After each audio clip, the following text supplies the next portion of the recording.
సాంప్రదాయాలకి విలువ ఉంది, ఏ సాంప్రదాయాలకి విలువ లేదు. ఈ దేశంలో ఏ దేవుడు గొప్ప, ఏ దేవుడు గొప్ప కాదు. ఈ దేశంలో ఏ దేవుడికి ఉన్నతమైన స్థానం ఉంది, ఏ దేవుడికి ఉన్నతమైన స్థానం లేదు. ఈ దేశంలో ఒక రాజ్యాంగానికి మాత్రమే ఉన్నతమైన స్థానం ఉంది సార్.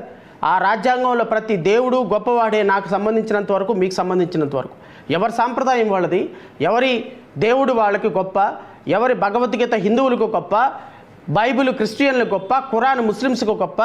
మత సాంప్రదాయం ఈ దేశాన్ని కలిపి ఉంచడానికి కారణం 78 సంవత్సరాలైనా ఈ దేశాన్ని ఇలా ఉంచడానికి కారణం మనకు రాజ్యాంగంలో ఇచ్చినటువంటి మత స్వేచ్ఛ అనేది మర్చిపోయి, మీరు ఒక కాన్స్టిట్యూషనల్ పోస్ట్లో ఉన్నారని మర్చిపోయి, ఈ రాష్ట్రంలో డిప్యూటీ స్పీకర్ పోస్టు అంటే రాజకీయాలకు అతీతంగా ఉండవలసిన పోస్ట్ అని మర్చిపోయి మీరు ఏం చేస్తున్నారో రఘురామకృష్ణరాజు గారు మీకు అర్థమవుతుందా? పైగా చదువుకున్న సంస్కారం కూడా లేదు నీకు. తీసేసిన మెజిస్ట్రేటా, అరకోటు ఫుల్ కోటా, నీళ్ళు కోట్ల, ఏం తమాషాలుగా ఉందా నీకు? ఎంతసేపు పడుతుందయ్యా? ఎంతసేపు పడుతుంది? 2 నిమిషాలు పడుతుంది నీ లాంగ్వేజ్లో నేను మాట్లాడటానికి. 2 నిమిషాలు పడుతుంది నీ లాంగ్వేజ్లో. నేను 3 రోజుల నుంచి చూస్తున్నా. మీ హోదాకు తగ్గట్టు మాట్లాడండి. మీరు దమ్ముంటే రండి, ఛాలెంజ్ విసురుతున్నా, ఆపుకోండి. మీ దమ్ము సరిపోతుందా?